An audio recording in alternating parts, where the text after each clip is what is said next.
So, hello everyone, myself Shanshakar, uh, third year EC department student at Portugal Government Engineering College. So, today I will discuss about pulse code modulation. This is very interesting and fundamental topic and also very important for digital communication. So, let's start. So, what is pulse code modulation, also known as PCM, is a fundamental digital modulation technique. Is used to convert an analog signal into a digital signal. It's widely used in telephony, audio recording, and digital transmitting system. So, in PCM, the continuous time analog signal is first sampled at regular intervals and then quantized into a discrete amplitude levels and finally encoded into binary form. So, there are some steps in PCM. So, this is a simple block diagram which is show all the steps occurs in PCM. So at first analog signal is converted into PAM signal by sampling. So it take regular snapshot into of the analog signal. So regular snapshot is occurs in PAM signal. Then quantization. So after quantizing PAM signal, we have quantized signal.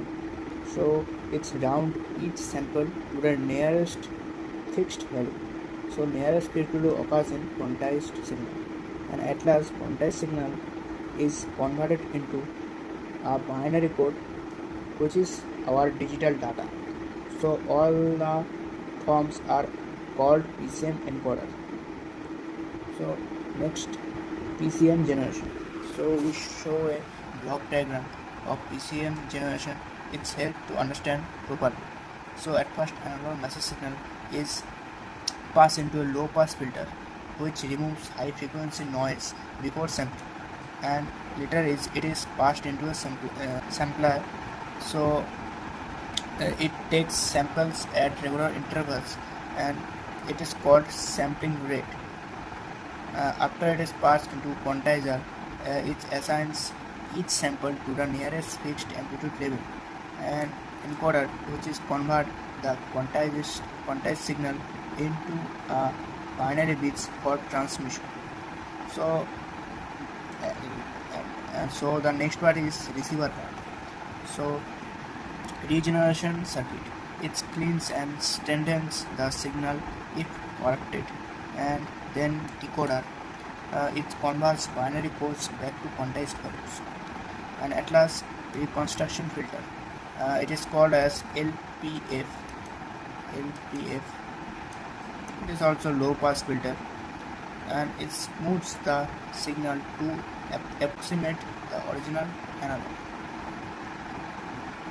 So it is some graph diagram of this block. So first, original signal is sampled as like and then quantized and closest level, and we got the final output. Next, quantization. So quantization is mapping each sample to the closest predefined amplitude. So quantization is the problem of matching each sample level to the nearest predefined discrete amplitude level. Each level is assigned a binary encoding stage.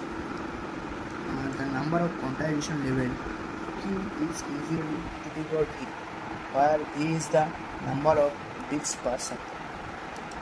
Next, the conversion introduces quantization noise. So it is two diagrams of mid-rise and mid-thread. Mid-rise and mid-thread is a type of uniform quantization. So we discuss this later. So transmission bandwidth in PCM. For a signal sampled at a rate fs and encoded with n bits per sample, the bitrate Rb is given by Rb equal to n into fs. So the required transmission bandwidth for binary PCM is approximately Bt equal to Rb by 2. So approximate is the bitrate divided by 2 for an ideal binary signal. So next, the types of quantizer. So quantizer is majorly divided into part. So first is uniform quantizer and second is non-uniform quantizer. And uniform quantizer has two types, mid-rise and mid-rate. Next, transfer characters. So as per the previous diagram, it is also same.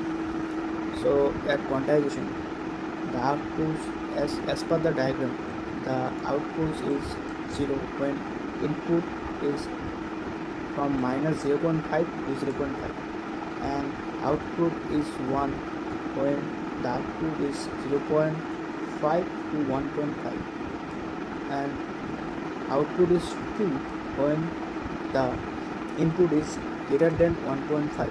So 1.5 to infinity, all the value is 2 output, gives 2 output. Next, encoder. It is a block that converts quantized value into a binary code for digital transmission or storage.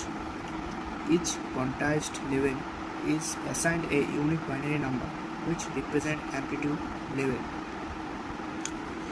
So the number levels of quantizer for the number levels is called as q equal to 2 to the power v, where n is bits per.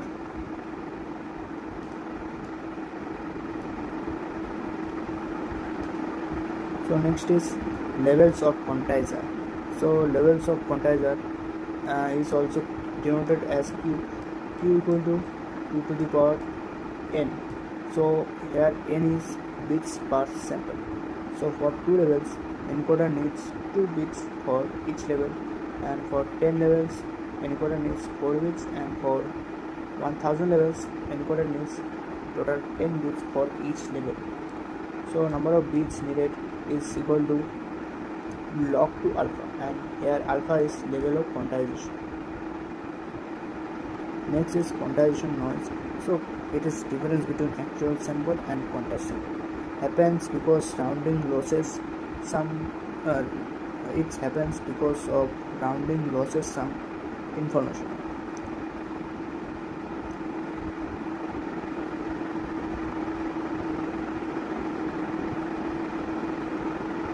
And it is denoted as psi equal to x alpha of NTS minus x of NTS, where x alpha of NTS is quantized sample and x of NTS is original sample. So next is step size.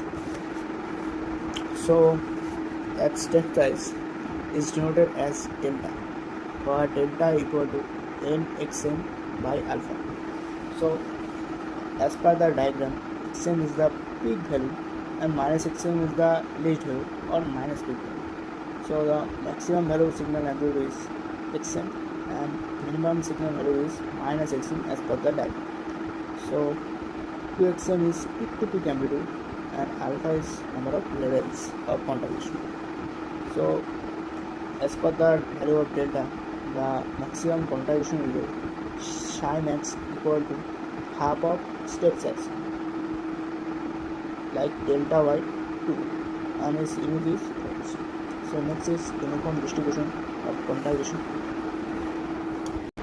So the range of uniform distribution is lies between minus delta by 2 and delta by 2. So the diagram is as of uniform distribution is just like a pulse function, and its value is between delta by 2 and minus delta by 2, and its amplitude is 1 by delta. As per the function, 1 by delta is in the range of minus delta by 2 and otherwise in other input it will give 0. So noise power is d square equal to delta square by 2, and it is derived from this equation. D square equal to E of psi square is equal to the integration value of psi square, f of psi. The integration value of this is delta square by 2. Signal to quantization noise is power ratio is signal power divided by quantization noise power. So signal power is P and quantization noise power from this from this equation the quantization mass for is theta square by 4. So from this equation we get the value of delta equal to 2xm by q, where delta is step size, xm is the mag and peak to peak value, and q is number of quantization value. So from that the value of SQNR is p by 2xm by q square by 12. It is the value of delta. So the delta value is put in the equation and we will get SQNR equal to 3q square by xm square, where q is quantization level and q is signal power. So at last SQNR in terms of bits. For q equal to 2v, the SQNR is 3p2 to the power 2v by xm square. For normalized condition where xm equal to 18 and p is less than 1, the value of SQNR is 3 into to the power p. SQNR in dB, SQNR in dB is equal to 10 into log 10 3 into to the power p, and the value is approximate 4.8 plus 6p dB. So this is the topic coverage of pulse code modulation. So that's it. This is my explanation about pulse code modulation. Thank you.